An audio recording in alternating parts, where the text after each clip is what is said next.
श्रीमद्भागवत महापुराण स्कंद चौथा अध्याय 25वा पुरंजन व्याख्यानाचा प्रारंभ।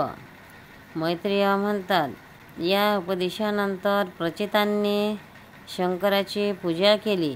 यानंतर ते राजकुमाराच्या तेथेच अंतर्धान पावले। सर्व प्रचेतांनी पाण्यात उभे राहून भगवान रुद्रांनी सांगितलेल्या स्तोत्राचा जप करीत 10,000 वर्ष तपश्चर्या केली। या दिवसात राजा प्राचीन बहिणीचे चित्त कर्मकांडात रममाण झाले होते। अध्यात्म विद्या विशारद परम कृपाळू नारदाने त्याला उपदेश दिला। ते म्हणत की राजन, या कर्माच्या योगाने तू आपले कोणते कल्याण करून घेऊ इच्छितोस? दुसऱ्याच्या अत्याधिक नाश आणि परमानंदाची प्राप्ती याचे नाव कल्याण आहे। ते तर कर्मामुळे होत नाही। राजा म्हणाला, देवर्ष, माझी बुद्धी कर्मामध्ये आसक्त असल्याने मला परम कल्याणाबद्दल काहीही कल्पना नाही। आपण मला विशुद्ध ज्ञानाचा उपदेश करावा, त्यामुळे मी या कर्मबंधनातून सुटू शकेन। जो अज्ञानी मिथ्याधर्म असलेल्या गृहस्थाश्रमात रममाण होऊन पुत्र, स्त्री आणि धन यांनाच परम पुरुषार्थ मानतो, तो संसाराच्या अरण्यातच भटकत राहिल्याकारणाने ते परम कल्याण प्राप्त करू शकत नाही। श्री नारद म्हणाले, हे राजा, तू यज्ञामध्ये निर्दयपणे ज्या हजारो पशूंचा बळी दिलास त्यांना आकाशात पहा। हे सर्व तू दिलेल्या क्लेश आठवीत बदला घेण्यासाठी तुझी वाट पाहत आहेत। तू मेल्यानंतर परलोकात जाशील तेव्हा हे अत्यंत क्रोधाने तुला आपल्या लोखंडी शिंगांनी भोसकतील। याविषयी मी तुला एक प्राचीन इतिहास सांगतो। ते पुरंजनाचे चरित्र आहे। तू ते माझ्याकडून लक्षपूर्वक ऐक। राजन, पूर्वी पुरंजन नावाचा एक मोठा कीर्तिमान राजा होऊन गेला। अविद्यात नावाचा त्याचा एक मित्र होता।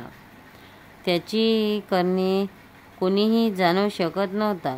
आपल्याला राहण्यासाठी योग्य असे ठिकाण शोधण्यासाठी पुरंजन राजा पृथ्वीवर सगळीकडे फिरला, परंतु त्याला कोठेही अनुरूप ध्यान न मिळाल्याने तो काहीसा खिन्न झाला।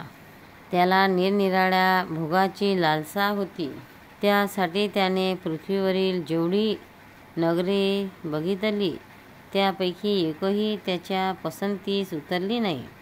एक दिवस त्याने हिमालयाच्या दक्षिणेकडील शिखरावर एक 9 दारे असलेली नगर पाहिली। ते सर्व सुलक्षणांनी संपन्न होते। सर्व बाजूनी तट, बागबगीचे, मार्ग, खंदक, खिडक्या आणि राजद्वारांनी सुशोभित असे हे नगर होते। ते सोने चांदी तसेच लोखंडी शिखराच्या भवनांनी भरलेले होते। त्यांच्या महालातील फारसा नीलम, स्फटिक, वैडूर्य, मोती, पाचू आणि लाल यांनी बनवलेल्या होत्या। नागाची राजधानी भोगवती हिच्या कांतीप्रमाणे त्या नगराची कांती होती। तिथे जिकडे तिकडे अनेक सभागृह, चिक सडका, क्रीडाभवने, बाजार, विश्रामस्थाने, ध्वज, पताका आणि प्रवाळाचे चंबुतरे दिसत होते। त्या नगराच्या बाहेर दिव्य वृक्ष आणि वेली यांनी भरलेला एक बगीचा होता। त्यापैकी एक सरोवर होते। त्यात अनेक पक्षी किलबिलत होते आणि भ्रमर गुंजर करीत होते। सरोवराच्या तटावर जी झाडे होती त्यांच्या डहाळ्या आणि पाने शीतळ निर्झरांच्या जलकणांनी युक्त अशा वसंतातील वायूने हालत होती आणि अशा प्रकारे ती तटावरील भूमीची शोभा वाढवित होती। तेथील वन्य पशुसुद्धा मुनिजनांप्रमाणे अहिंसादी व्रताचे पालन करणारे होते, म्हणून त्यांच्यापासून कोणाला काहीही त्रास होत नसे. तेथील चालणाऱ्या कोकिळकुंजनामुळे वाटेवरून जाणाऱ्या लोकांना तो बगीचा आपल्याला बोलवित आहे असे वाटत होते. राजाने तेथे योगायोगाने आलेल्या एका सुंदर स्त्रीला पाहिले. तिच्याबरोबर 10 सेवक होते आणि त्यातील प्रत्येक जण 100 नाईकांचा पती होता. एक 5 फण्याचा साप रक्षण करून तिचे सर्व बाजूनी रक्षण करीत होता. ती सुंदरी किशोरी होती आणि विवाहासाठी एका श्रेष्ठ पुरुषाच्या शोधात होती. तिचे नाक, दंतपंक्ती, गाल आणि मुख अतिशय सुंदर होते. तिच्या एकसारख्या असणाऱ्या कानांमध्ये कुंडले झळकत होती. तिचा वर्ण सावळा होता. कटिप्रदेश मोहक होते. तिने पिवळ्या रंगाची साडी परिधान केली होती. तिच्यावर सोन्याचा कंबरपट्टा होता आणि चालताना तिच्या पायातील नपुरे झंकारत होती. ती एखाद्या देवीसारखी दिसत होती. हत्तीसारखी चाल असलेली ती बाला किशोर अवस्थेची सूचना देणाऱ्या आपल्या गोल एकसारख्या आणि एकमेकांना भिडलेल्या स्तनांना लाजेमुळे पदराने झाकून घेत होती. तिच्या प्रेम व्यक्त करणाऱ्या चंचल भुवयांनी आणि स्नेहयुक्त कटाक्षबाणांनी घायाळ होऊन वीर पुरंजनाने लज्जायुक्त स्मित हास्याने आणि सुंदर दिसणाऱ्या तिला मधुर वाणीने म्हटले, हे कमलदल लोचने, तू कोण आहेस? कोणाची कन्या आहेस? सुंदरी, तू येथे कुठून आलीस? अगं वावरे, या नगरीजवळ तू काय करू इच्छितेस? हे सारे मला सांग. हे सुनयने, हे 11 महावीर कोण आहेत आणि या मैत्रिणी, तसेच तुझ्यापुढे चालणारा हा सर्प कोण आहे? हे सुंदरी, तू लज्जादेवी आहेस की उमा सरस्वती की रमा आहेस? इथे वनामध्ये मुनीप्रमाणे एकांतवासात राहून तू आपल्या पतीला शोधित आहेस काय? तू त्याच्या चरणाची कामना करीत आहेस. हे ऐकूनच तो धन्य होईल. बरे, तू जर लक्ष्मी असशील तर तुझ्या हातातील कमळ कोठे पडले? हे शुभांगे, तू यासाठी कोणी नाहीसच, कारण तुझे पाय पृथ्वीवर टेकले आहेत. बरे, तू जर कोणी मानवी असशील तर लक्ष्मी ज्याप्रमाणे भगवान विष्णूच्या बरोबर वैकुंठाची शोभा वाढवते, त्याचप्रमाणे तू माझ्याबरोबर या श्रेष्ठ नगरीला अलंकृत कर, कारण मी मोठा वीर आणि पराक्रमी आहे. परंतु आज तुझ्या कटाक्षांनी माझा मनावरचा ताबा सुटला आहे. तुझ्या लज्जित आणि रतिभावाने भरलेला सहास्य नेत्रसंकेत पाहिल्याने हा शक्तिशाली कामदेव मला पीडा देऊ लागला आहे. म्हणून हे सुंदरी, तू आता माझ्यावर कृपा कर. हे सुचिस्मिते, सुंदर भुवया आणि आकर्षण डोळ्यांनी सुशोभित असणारे तुझे मुखकमल या लांब सडक काळ्या कुरड्या केसांनी घेरलेले आहे. तुझ्या मुखातून निघालेले शब्द मोठे, गोड आणि मन वेधून घेणारे आहेत. पण ते मुख आज लज्जेमुळे माझ्याकडे पाहत नाही. जरा मान वर करून तुझ्या मुखाने दर्शन तरी मला दे. श्री नारद म्हणाले, वीरवरा पुरंजनाने जेव्हा अधीर होऊन अशी प्रार्थना केली, तेव्हा त्या बालेने सुद्धा त्याला प्रतिसाद दिला. राजाला पाहून ती सुद्धा मोहित झाली होती.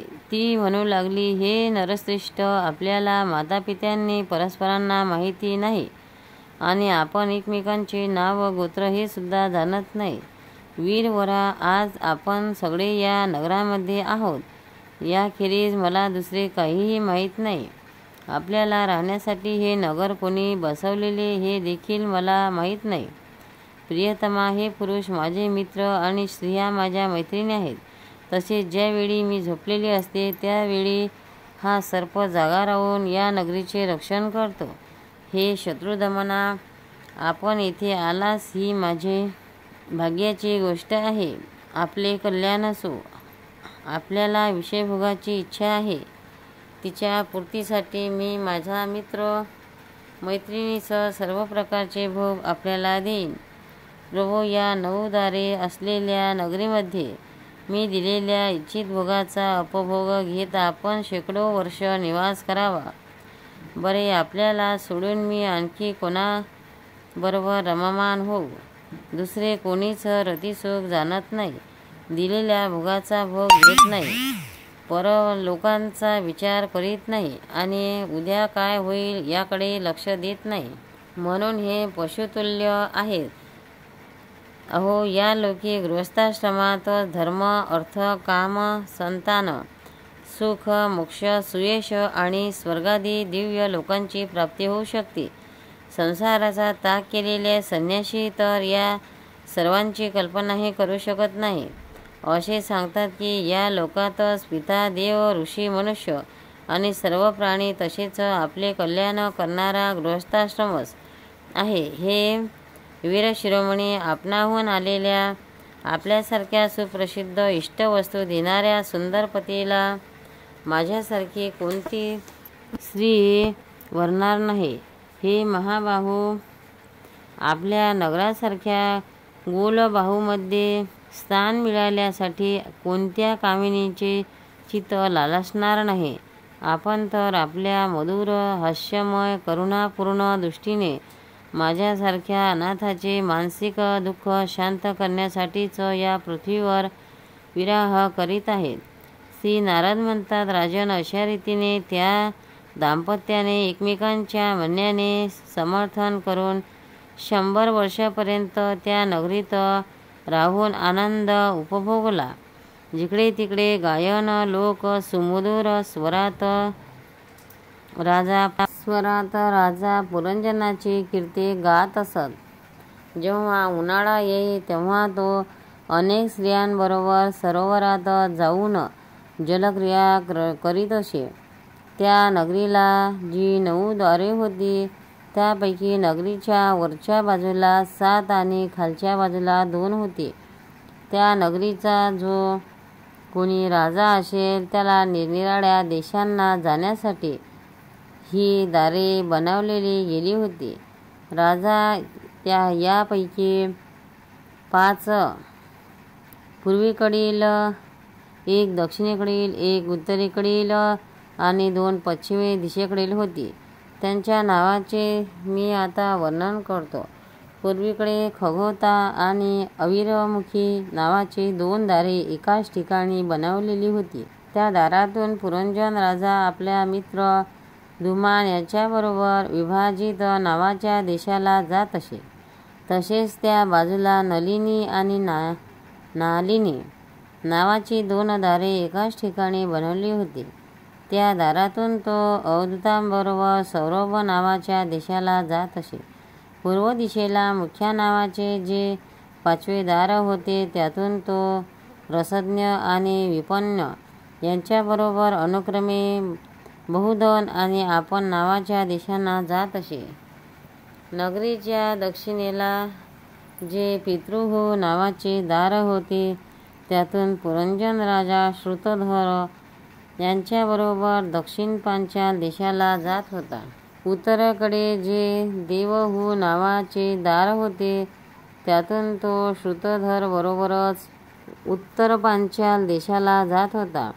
पश्चिम दिशेला आसुरी नावाचा दरवाजा होता त्यातून तो धूमर्द याच्याबरोबर ग्रामक देशाला जात होता. तसेच निरुद्धी नावाचे जे दुसरे पश्चिमदार होते त्यातून तो लुबकधा बरोबर वैश्वश नावाच्या देशाला जात होता. या नगरीत राहण्यापैकी निर्वाक आणि पेशकृत नावाचे 2 नागरिक अंध होते. राजा पुरंजन डोळे असणाऱ्या नागरिकांचा राजा असूनही तो त्याच्या साह्याने सगळीकडे जात असे व सर्व प्रकारची कार्य करीत असे. जेव्हा तो आपला प्रधान सेवक विषुचिन याच्याबरोबर अंतपुरात जात असे तेव्हा त्याला स्त्री-पुत्र यांच्यामुळे होणारा मोह, प्रसन्नता आणि आनंद या भावनांचा अनुभव येत असे. निरनिराळ्या कर्मामध्ये त्याचे चित्त गुंतले होते आणि कामाच्या अधीन झाल्यामुळे फसलेला तो मूर्ख राणी जे जे काम करी तेच तोही करीत असे. ती जेव्हा मद्यपान करीत असे तेव्हा हाही मदिरापासून करून धुंद होत असे. जेव्हा भोजन करीत असे तेव्हा हाही भोजन करू लागला. जेव्हा ती काही खात असेल तेव्हा हाही काही खात पदार्थ असे. अशा प्रकारे कधी ते गात असता गाऊ लागले, रडत असता रडे, हसत असता हसे आणि बोलल्यावर बोलू लागत असे. ती पडू लागली तर हाही पडत असे. उभी राहिली तर आपणही उभा राहे, झोपली तर आपणही झोपे आणि बसली तर आपणही बसून राहे. कधी ती ऐकू लागली तेव्हा हाही ऐकत असे, पाहत असे तर पाहू लागे, तर हुंगत असे तर हुंगू लागे आणि तिने एखाद्या वस्तूला स्पर्श केला तर हाही स्पर्श करीत असे. कधी त्याची प्रिया शोकाकुल होई तेव्हा हा आपणही अत्यंत दीन होऊन व्याकुळ होत असे. जेव्हा ती प्रसन्न असेल तेव्हा आपणही प्रसन्न होऊन जाई आणि तिच्या आनंदित होण्याने हाही आनंदित होत असे. अशा प्रकारे राणीने त्याला फसविले. सर्व प्रजेने सुद्धा त्याला फसवले आणि हाही मूर्ख लाचार होऊन इच्छा नसतानाही खेळण्यासाठी घरी पाळलेल्या माकडाप्रमाणे तिचे अनुकरण करीत राहिला. अध्याय 25 समाप्त.